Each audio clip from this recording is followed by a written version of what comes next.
named Pearl Nelson, military. She'd come in and do things that I don't think you learn in medical school, nursing school. She'd whisper in my ear. I couldn't understand her. She'd whisper, she'd lean down. She'd actually breathe on me to make sure that there was a connection, a human connection. She even went home and brought back her pillow. This is my first video update from Athens, Greece on this Friday afternoon. And that was Joe Bidenopoulos, Greece's favorite son and president of the United States, talking about some creepy, freaky stuff with a nurse back in the day. That is the man that is going to lead the United States into a two-front war with Russia and China. That's the guy. That's the guy that EU member states are following into a two-front war with Russia and China. Pretty incredible when you think about it. So, since we're talking about Biden, he is going to be meeting with Olaf Scholz today in Washington, D.C. The German Chancellor is making a solo trip to meet with Biden. Scholz is not going to bring any media with him. He's not going to have an entourage, a big entourage surrounding him.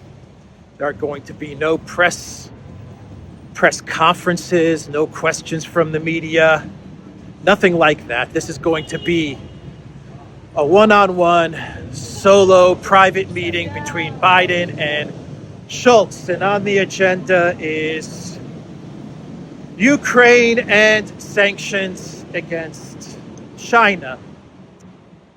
Now, we know why Scholz is not going to bring German media with him and why the White House has decided not to hold a press conference with American media.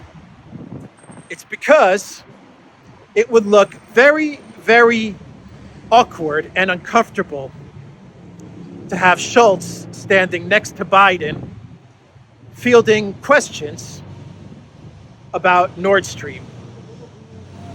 That would be very awkward. And sure, the Biden White House could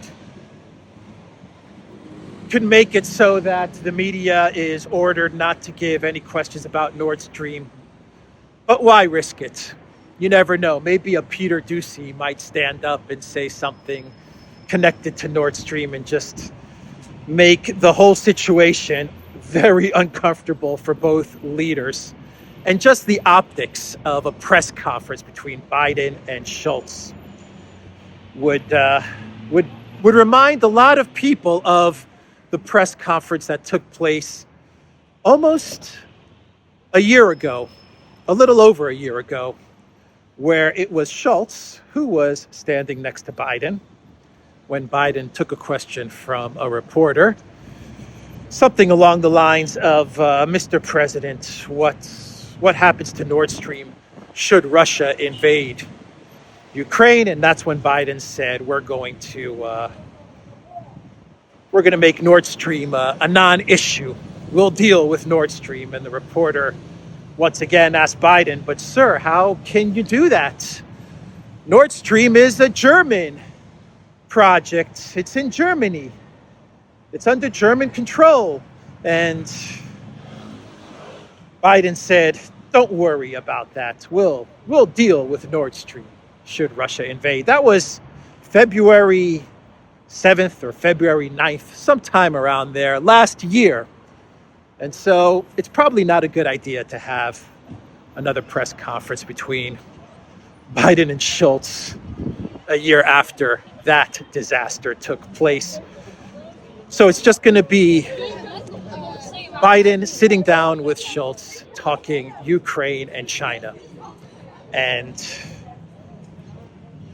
you know that the Biden White House is going to sit Scholz down and tell him that no matter how bad things are looking for the Zelensky regime, and things are looking very, very bad, that Germany is going to be ordered to stay the course and stay committed to Project Ukraine. More money, more weapons. And Biden is going to also sit Schultz down and tell him, Schultzy, my man Schultzy, Germany's going to place sanctions on China. Got that? And Schultz is going to be like, crap. If placing sanctions on Russia did damage to my economy, boy, will placing sanctions on China do a lot of damage to the German economy. But Schultz, he'll whine and he'll complain and he'll try to put up some resistance. But Biden is going to make Schultz eventually agree to sanctions against China, because the U.S. State Department, they sent out a message a couple of days ago, and they said that the U.S. will indeed place sanctions on China should China deliver lethal aid to Russia, and that the U.S. was coordinating with allies, the EU, Germany, France, coordinating with allies to also agree on a united sanctions policy. So that is why Schultz is going to D.C. Biden is going to sit him down and he is going to tell him, stick to Project Ukraine, no matter how bad it looks for Zelensky in Bakhmut and Kupiansk and all over the front lines in Donbass. And by the way, we are now ramping things up with China, and no matter how bad it's going to be for the German economy, you will submit and place sanctions on China. And Schultz, being the weakling that he is, unless he's talking to Trudeau. When he talks to Trudeau, Schultz gets tough. But with Biden, Schultz is going to eventually agree to sanctions against China as well. Isn't it interesting that just a month ago, we were talking about a weather balloon crossing over the United States, a Chinese weather balloon crossing over the United States, and that has morphed into this sanctions conflict escalator that China has now been placed on. It makes you think about that whole balloon narrative, doesn't it? I wonder if that whole thing was just not one big excuse to get the ball rolling against China. Just my thoughts there. Beautiful tree, huh?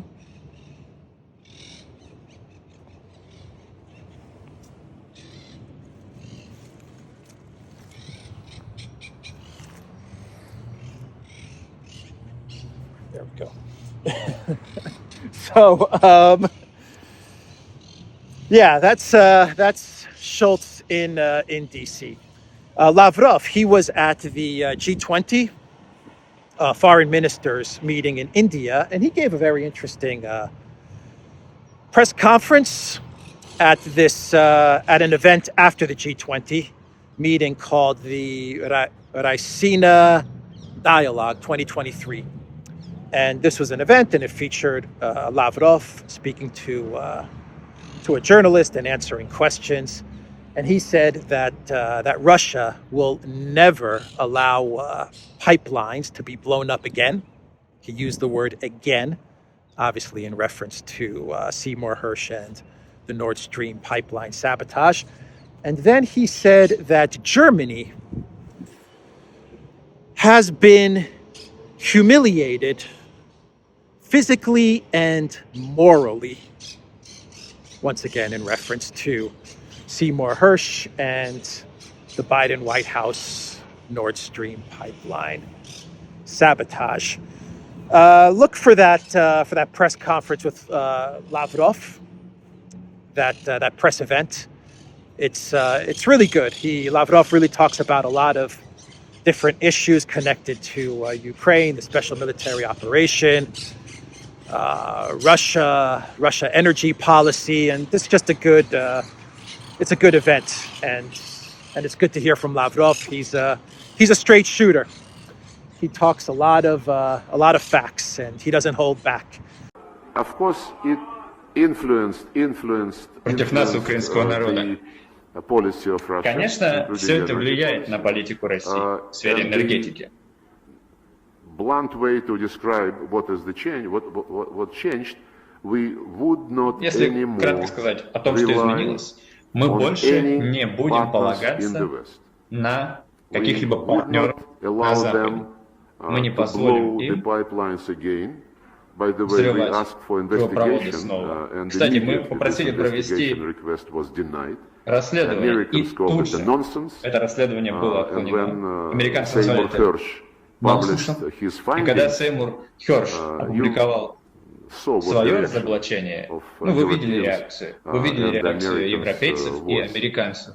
Germany was humiliated Германия and physically оказалась в and унизительной morally. позиции. So that's what Lavrov said with regards to Schultz and Nord Stream. Now, Ukraine, Bakhmut, Donbass, things are not looking good at all for the Zelensky regime. With each hour that passes, things get worse and worse in Bakhmut. The Russians were looking like they were going to encircle just Bakhmut, just the city of Bakhmut. And then it looked like the Russians were going to widen out that cauldron. Then it started to show that the Russians were perhaps not going to widen out that cauldron and were just focusing on encircling Bakhmut. Now it looks like the Russians are indeed going to widen out that encirclement, and it's going to be something along the lines of a cauldron in Bakhmut, which, from what I understand, is closing within days or even hours. The Russians pretty much have control of all of the roads leading into Bakhmut, the city of Bakhmut, and it looks like the Russians are now getting more confident, and they're going to be widening out the encirclement to cover much more territory. And it's going to be another cauldron encirclement with a Bakhmut encirclement inside of the wider encirclement, and it's just looking like a complete disaster. But the Zelensky regime continues to pour in resources to the front line of Bakhmut, and they continue to try and slow the Russians down. But the Russians are actually making very quick progress, interestingly enough. And one of the reasons why the Ukraine military is trying to hold the Russians down in Bakhmut may be a Newsweek article, which is claiming that the Zelensky regime is trying to put together some sort of an offensive in the direction of Zaporozhye. This is what Newsweek is claiming. Keep in mind that the Ukraine forces in Bakhmut, in the center of Bakhmut, they have started blowing up bridges, and they're trying to figure out a way to retreat from the city. There are also reports that various Ukraine soldiers are trying to figure out ways to surrender to the Russians as well. You have kind of like a mutiny taking place as well from the Ukraine soldiers who are stuck in Bakhmut, have been ordered to fight, but realize that the situation is absolutely hopeless, and they're trying to figure out a way to stay alive. So they're thinking of escape routes, or they're actually thinking of surrendering to the Russian military. But Newsweek is reporting that Ukraine is trying to put together, in the next couple of weeks, some sort of offensive in the south towards Zaporozhye. And this goes back to the I guess you can call it the military dream that various neocons have had with the conflict in Ukraine, going all the way back to last March, which is some sort of offensive towards Melitopol, going down Zaporozhye to Melitopol, splitting off the land bridge that the Russians created very early on in the conflict, splitting off that land bridge, and then taking these forces and launching some big assault against Crimea. We've been hearing about this offensive for the last 9 or 10 months, but now we're getting reports that this is going to be the last big attempt by the Ukraine military to try and do something in this conflict, to show that they can still mount some sort of an offensive, or that they still have a chance to win, to still prove themselves to their collective West sponsors.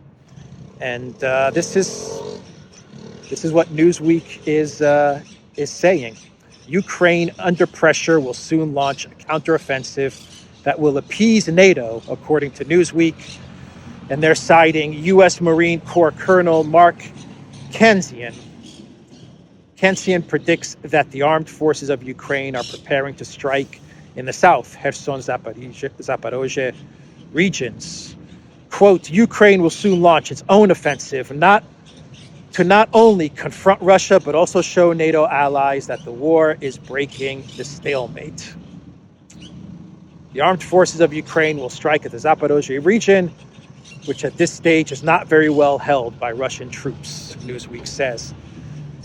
I don't understand where they get the narrative that the Russians don't have proper defenses in Kherson and Zaporozhye. I would say that it's the exact opposite, that the Russians are very well fortified, dug in to the south in Kherson and Zaporozhye.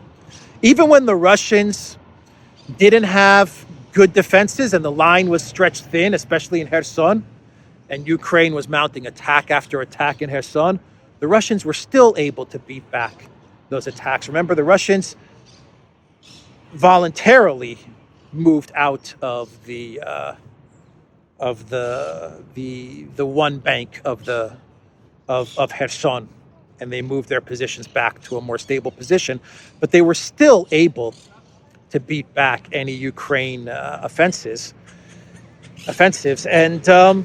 and that was back when the Russians were not very well dug in, and they were kind of stretched thin. Now, they've had plenty of time to really build up their forces. They've had this mobilization as well. I mean, I imagine the defenses in Zaporozhye and Kherson are pretty solid, but we'll find out, I guess. I guess the plan is to give it one more go, to try and show NATO that Ukraine still has some sort of punch left in it. But that might be the last chance that Ukraine is going to have in this conflict before everything breaks. So that's what's happening in Ukraine.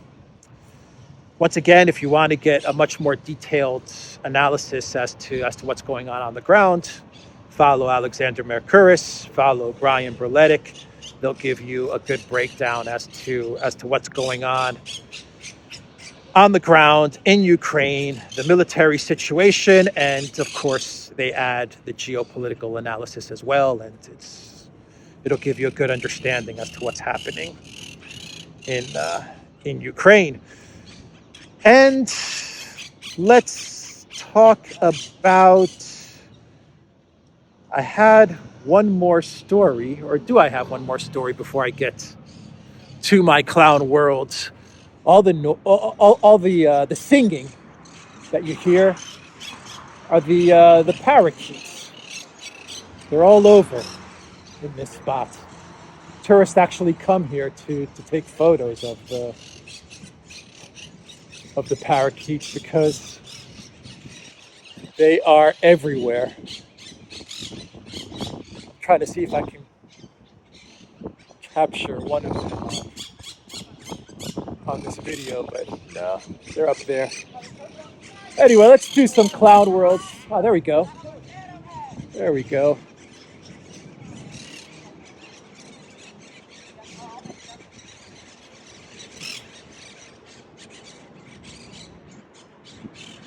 All right, let's do a couple of clown worlds, and we'll wrap it up. Oh no, wait! I found out what I want to talk about connected to the situation in Ukraine. Even the collective West media, they're just flew right by. Even the collective West media, they're running all kinds of stories about how things are looking really, really bad for the Biden White House. In Ukraine, things are looking good for Putin. And this new multipolar world, well, things are looking really good for this multipolar world and for China. Check out some of these article titles from The Spectator. And Alexander told me that The Spectator used to be Boris Johnson's old magazine. He was the editor of The Spectator. They have a title from their magazine which says, "Is Putin winning?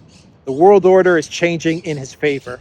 And the whole article just basically explains how, yes, Putin is not only winning, but China is winning, and India is winning, and BRICS is winning, and the whole new world order is winning. That was the Spectator article. Al Jazeera, they have an article, they have a post saying China's factory output smashes forecasts with decade high growth. And they're talking about how China is now ramping up their economy, and that is going to look really, really bad for Europe, because China is going to be competing for the gas and the oil, the LNG, the pipeline gas, the oil that's being shipped all over the world on 600 shadow tankers that are shipping Russian oil. Well, that's gonna get sucked up by China. And I love all the articles talking about this shadow Russian oil and what do we do about these shadow Russian tankers that are everywhere. Where are these shadow Russian tankers? Give me a break. Everyone knows where these shadow Russian oil tankers are. They're Greek, man. They're Greek. It's the Greeks, the Greek shippers. Not all of them, but yeah, of course. Of course they're shipping Russian oil.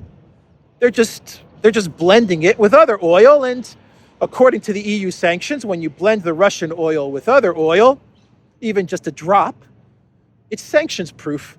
So, I mean, anyway, everyone's talking about this shadow fleet of tankers as if it's this mysterious Pirates of the Caribbean kind of ghost fleet. It's nonsense, man, nonsense. Anyway, the New York Times is saying America is in over its head. Russia has nearly switched its state onto a war setting, while the United States has yet to meet the war production needs of its foreign partners. But I thought Russia was a gasoline station masquerading as a country.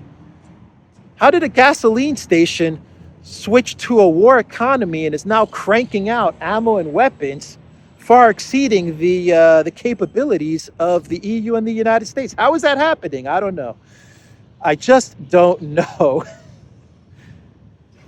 Yahoo Finance says China manufacturing activity surges in February. Not a good sign for the European Union. And anyway, there's a lot of articles now which are just talking about China really ramping things up, Putin winning the war, the multipolar world order is looking good, and things are not looking so good for the collective West. The Global Times, which is China state media, they say U.S. gets anxious as Russia has survived the war of attrition against the entire NATO. Here's what the Global Times said. The U.S. and the West found it much harder to defeat Russia than they expected. Russia alone can already confront the entire West in Ukraine. If they force China and Russia to unite, what changes will occur in the world military situation? In other words, Biden White House, you better pull back on this two-front war against Russia and China, or else. But with the neocons, there is no reverse gear. And Schultz is going to get sucked right into this two-front conflict, as will Germany, as will the European Union. They're going to get sucked right into it. And once again, if you think that things were bad for the EU when they cut off Russia from energy, well, things are going to get really, really bad for EU member states when they cut off trade with China. Clown worlds. Let's get to some clown worlds, and we'll wrap this video up. I've got 2 clown worlds here, and the first clown world is from our favorite pranksters, Vovan and Lexus. They pranked William Hague. William Hague is a member of the House of Lords and former British Foreign Secretary. And they pranked William Hague. And guess which person they pretended to be? Just take a wild guess. A wild guess. Yep. Petro Poroshenko, the former Ukraine president, Chocolate King, Porky Poroshenko, Vovan and Lexus once again pretended to be Poroshenko, and they called William Hague. Of course, you never know when there will be some bigger crisis on the Russian side. So it would be ideal if something, if the army mutinied against Putin. But this is unlikely, as we know. This is we can't rely on that. So now we have to give Ukraine more support. Petro Poroshenko, they all want to speak to Petro Poroshenko for some reason. I don't understand it. I'll repeat what I've said on many videos. If you are a collective West politician, president, prime minister, foreign minister, parliament member, whatever, if you are in the collective West and you hold one of these positions and you receive a call from Petro Poroshenko, 99.99999% chance that it's a prank. Dude, come on, man. Come on. Man, Petro Poroshenko is the gift that just keeps on giving.